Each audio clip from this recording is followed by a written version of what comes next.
Coming up next on the program, Medina Spirit making headlines both on and off the track. Can he take that next step?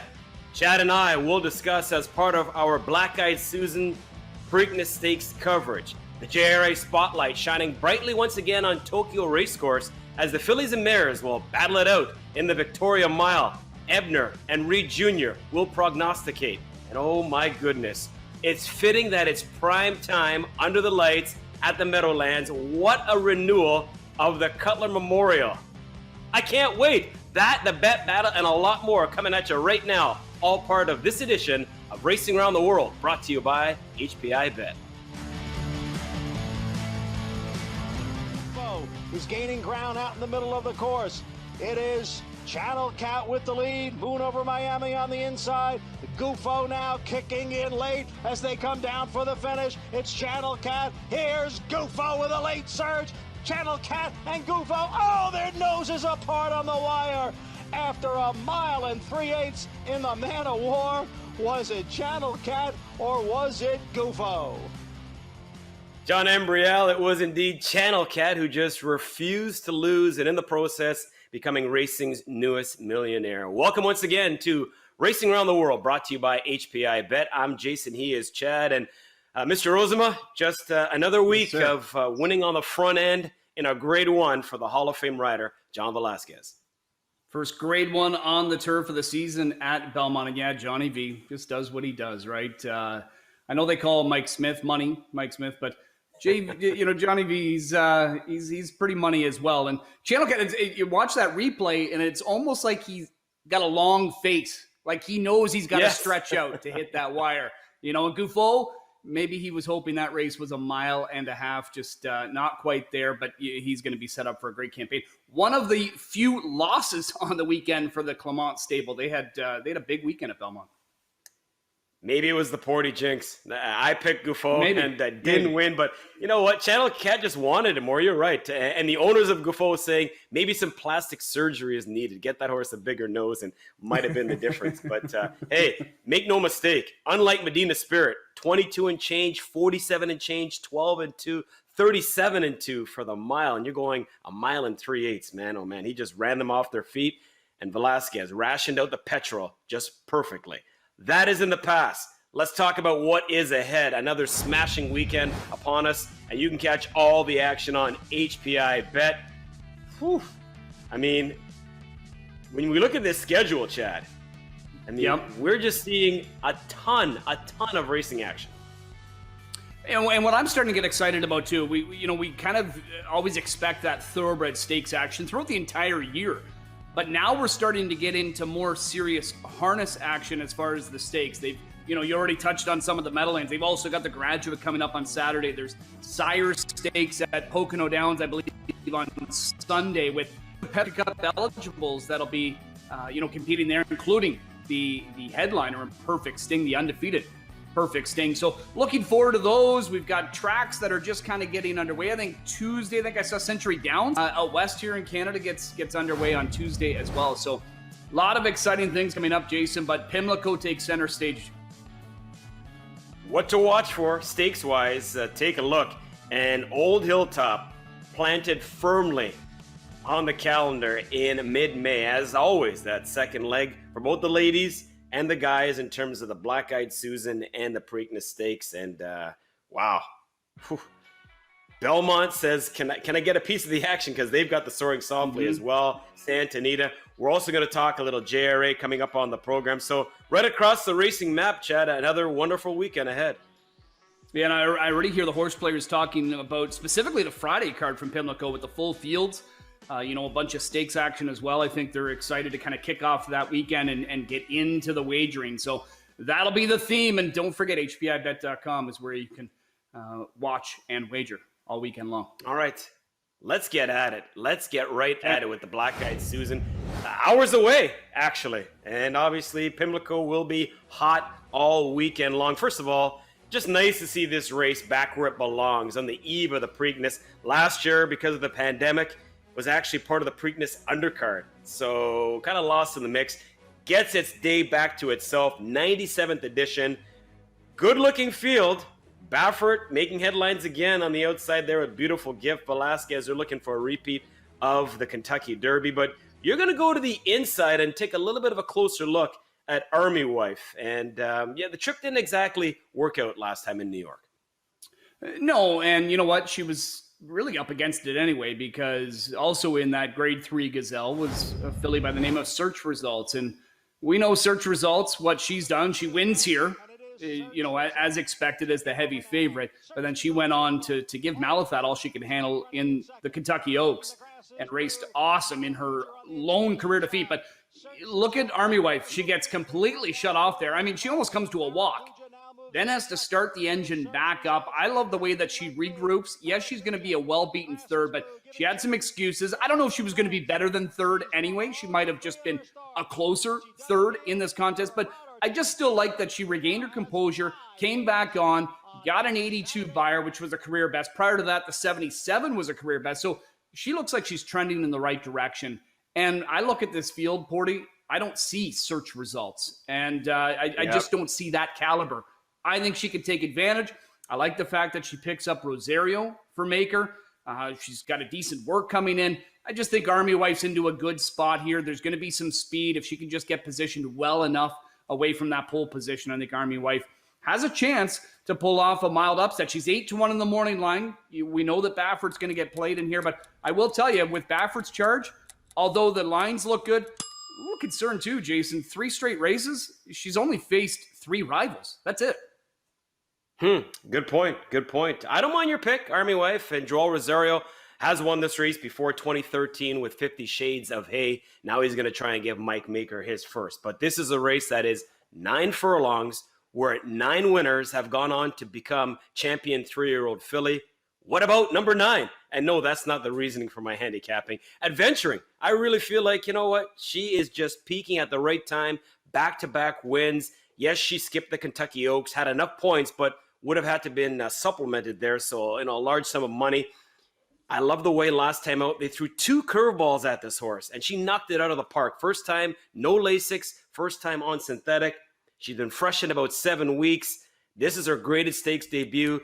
Yes, the distance is a question mark, but she's out of Questing, who is a multiple grade 1 winning horse back in her day. Cox, Giroux, a lot to like. I am going Adventuring at a bit of a price. I'm going to say 3-1. Not a huge price, just a bit of a price. Okay. All right. Nice pick. All right. We'll see what happens there. So that is race number 13 coming up on Friday, and that is part of what is going to be a wonderful weekend. But, of course, all eyes going to be fixated on the Preakness Stakes as we get that second jewel in the U.S. Triple Crown. $1 million the purse, 1 3/16 on the dirt. 3-year-olds will contest, and there's a look at a field of 10. Baffert's got 2 in there. Overall, though, Chad, we've got 3 horses coming back from the Kentucky Derby. Breaks down as easily as this. 1 got a really good start. The other 2, not so much.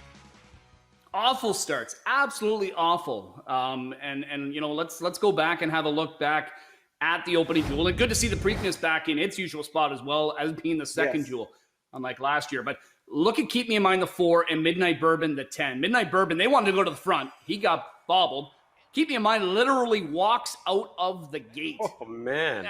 And I know he's able to get down to the inside and save that ground, but he's still just spotting himself so many lengths. He's a slow starter anyway, but still, that was tough. And it just made him work so hard. You could see Midnight Bourbon there in the white cap. He's, just beyond mid-pack. He's trying to get back into it, but nowhere close to where he wanted to be. That just completely threw him off of his game. Now when we turn for home, both of them are coming wide. White Cap, Midnight Bourbon, about 6 wide, about 8 wide is Keep Me in Mind. And, the wide move from both of these kind of, took the energy away. But what I'll say is Keep Me in Mind was still fighting on well. I know Diodoro really thinks, despite a 7th place effort, this horse has, over the last 5 weeks, he's gotten back to his old self. He's turned a corner. He is on the up and up, and I got to agree with him. I really think this horse is doing great. They removed the blinkers there on him. And you know what? I see 15-1 in the morning line. I'm not going to let that deter me at all. I'm not intimidated by the odds whatsoever. I really think this is a legit win candidate in here. Obviously, he's got to get off to a better start. I'm not saying a fast one, but he just can't afford to walk out of the gate. Cohen in his first ever Preakness mount just gets along really well with this horse. I think there'll be enough speed for him to chase, and I think he's a better colt than the line suggests, and that's exactly what Canadian-born Diodoro had said as well. So I'm going to go keep me in mind for the upset, Jason, in the Preakness. All right. I like it. Chasing a price, as you often like to do, and nothing wrong with that. For me, Medina Spirit, okay, yeah, the Derby winner, but just kind of got everything his own way that day. I don't think that's going to be the case coming up on Saturday. Midnight Bourbon, better start, will inject more pace into this race, but I really feel like Midnight Bourbon is going to just get overbet because Erad Ortiz takes over. And it's Erad Ortiz. Bob Baffert's other horse, Concert Tour, just not a believer. The Rebel win didn't do much for me. And then the flop in the Arkansas Derby, I just don't know. I'm going to try a price like you, 15-1, Unbridled Honor. And yeah, it's a bit of a reach. I mean, when it comes to the Derby, nobody has saddled more horses than Todd Pletcher, 59 and counting, but only 9 starters in the Preakness, this just being his 10th. He's never won it. He's newly minted in terms of the Hall of Fame. Now, the horse, bit of a late bloomer. The second in the Lexington was okay. Maybe he's just kind of figuring this game out late. He's going to need some racing luck. He's going to need a pace to chase. You know, if things unfold timely, you just never know. Luis Saez riding. I'm like you. I want a price. 15-1, Unbridled Honor for me. And, of course, we'd be remiss if we didn't touch on everything going on with the Derby winner. He is here. He is going to race. And a lot of pressure right now on the back of Medina Spirit. It's not the not the buzz we want coming into a race like this, because this should be celebrated for what it is. It's a very important race, second jewel, and so is the first one, of course, the biggest of them all. But I know the saying is any press is good press. I'm not a believer in that, especially in a situation like this. So I guess we just have to wait and see what ultimately happens down the road. But just try and enjoy the race and enjoy these equine athletes, because I still think they're going to put on an awesome show this weekend.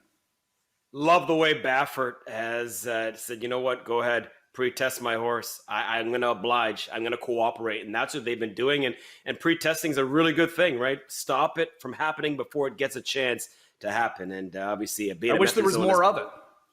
Yeah, you're right. Great point. Really, really good point. So split sample will give us a more firm answer. We just sit and wait. But now you're right. Let's just enjoy the race coming up on Saturday. The best way to enjoy the race, why not sign up, become a brand new customer as part of HPI Bet. If you do that, we will do this.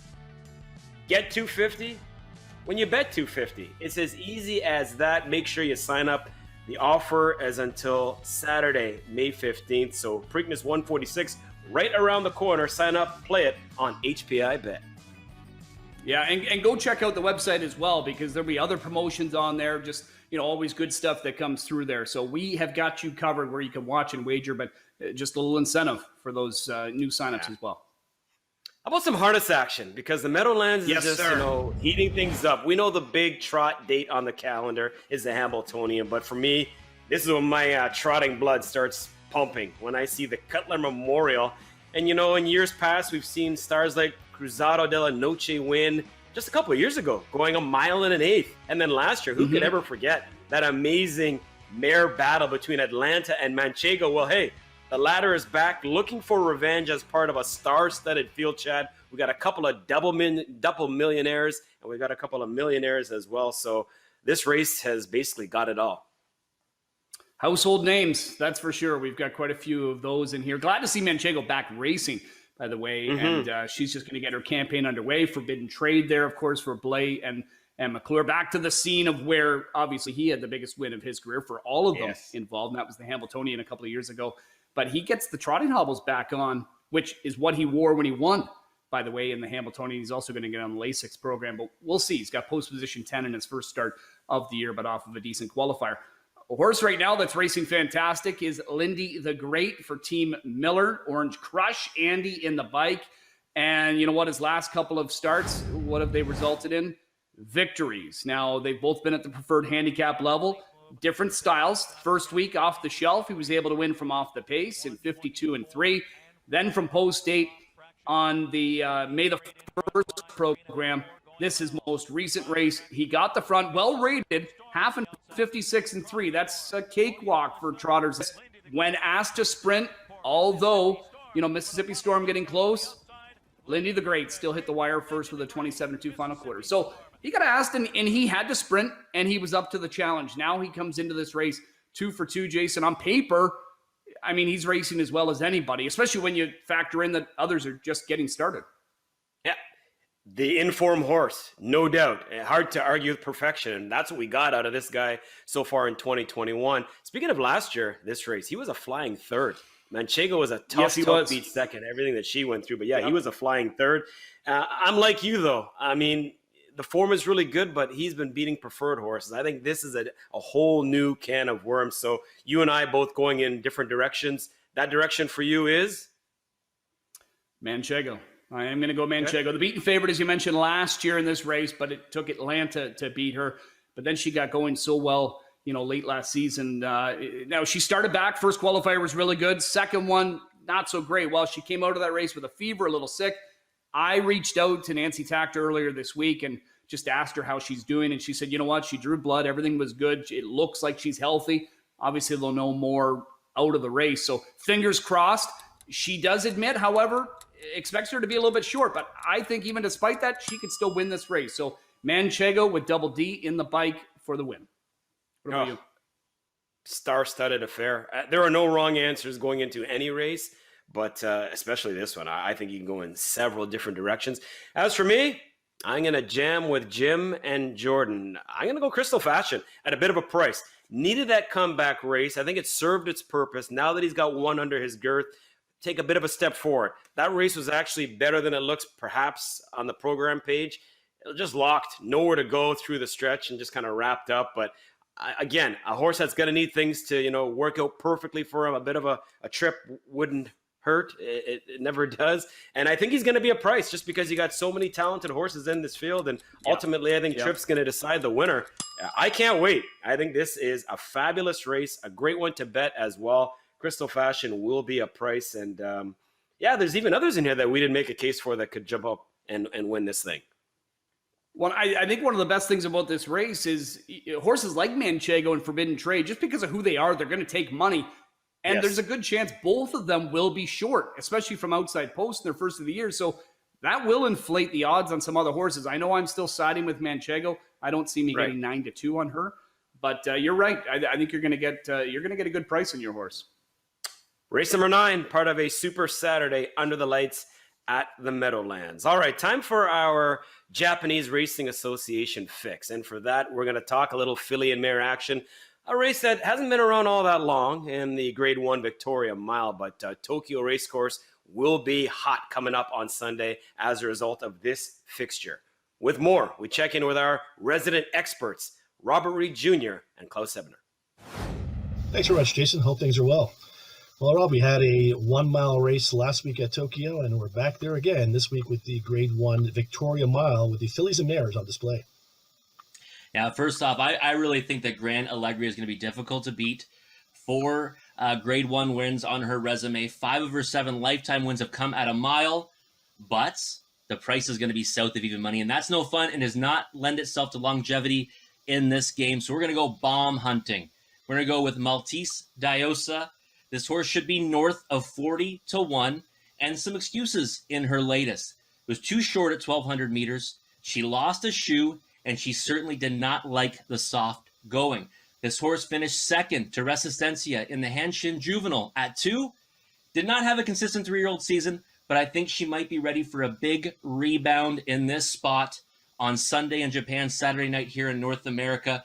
Give me La Bamba on Maltese Diosa. Klaus, who do you like?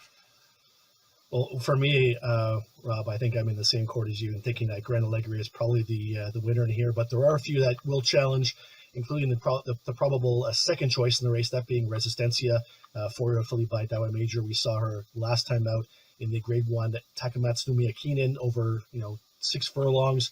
She raced about a mile because how wide she was in that race, put in a good effort, losing by a head to Den on Smash. She will be on the lead. I think she has a big shot in here, provided she can get the distance of a mile. But what I'm looking at is a 4-year-old filly by Deep Impact, and that's Terzetto. So Terzetto, ridden by Mirko De Miro, who's one of my guys as opposed to Rob's Christophe Lemaire. Mirko De Miro certainly can get the job done on this 4-year-old filly by Deep Impact. Was a winner last time out against boys in the Grade 3 Lord Derby Challenge, and I think could make a closing case to make it 5 wins in a row for that 4-year-old filly. Well, Rob, we have some big pools available this weekend. On that feature race, we're going to have a carryover in the high five of more than $4,000, and nobody had either pick 5 last weekend, so in the early pick 5, a carryover of more than $8,000. Stay up late with us on Saturday night and make some money. Hey, don't have to twist my arm. I'm there with you. And yes, being the official hub for Japanese racing, HPI Bet, check this race out and many more. And that early pick 5 carryover, as Robert Reed just talked about, 8,000 and counting. And you got to love that low takeout as well. All part of the action on HPI Bet. So we're just about done, but hey, somebody's been heating up in terms of that. Wait, listen for it. Wait for it. It's coming. It's coming. There it is. You've been hot, my man. What's going on in this bet battle all of a sudden? Yeah, hey, I can pick those 3 to 5 shots, buddy. You got it. A winner is a winner, right? What are you going to do? A winner is a winner. And I needed your horse there, Hypnotic Game, who was the 6, who everything was around. Never pretty tried conservative. that. Never tried. Didn't even leave the gate. Yeah. It looked really good finishing. Finished 4th though, but so that spoiled my triactor. I got the win, and luckily it was a big enough win bet that I at least made a profit, $3. Yep, enough to get a Big Mac, but I still needed the coupon to get the Big Mac for $3. Hey, a win is a win. And if you're tuning in for the first time to watch this program, hey, we appreciate you doing that. $25 is our bankroll for each and every program. No different this week. The focus, back to Maryland. We got some sprinters in the spotlight, Chad, and I think this race on the weekend on Saturday is absolutely wide open. There's a look at the field of 11 that will go postward. 6 furlongs on the dirt at Old Hilltop, and what a betting race this is. Do you want the winner? You want the winner here? Sure. Lay it on me. Huh? Yeah. Por favor. Lay it on you? Okay. Yeah, let's go. $25 back into that bankroll. The way that I'm going to do it, I'm going to play around the 3 Mucho. And Mucho is a horse that I like, raced really well 3 back to win. Even the most recent, finishing 5th, but was up close late in that race in the Grade 3 Commonwealth at Keeneland, going 7/8. Now cutting back, I think that helps. The winner of that race, Flagstaff, came back to win a Grade 1 at Churchill Downs. I think Mucho, with Jose Ortiz, who rode this horse early in his career and had success with him. And look at the works, Jay. 46-1, 58-2. Wow, he's ready to go. Yep. I'm going to go with him on top, along with the 5 and 8, Asmussen's horse, and then Erad as well for, a new claim for Mike Maker. This horse has been great for him. Around those ones in the top 2, then I kind of sprinkle in a couple others. An Exacta box 3 and 5. I had $5 left. I said, why not put it on the long shot? You wait. Next week, this bankroll is going to look good. I wouldn't be surprised. This is anybody's guess. I mean, didn't come up the toughest, which makes it a phenomenal wagering affair. Damon Dilidovico from the inside has a horse that he's going to send out by the name of Lakai. What a fabulous story this horse is.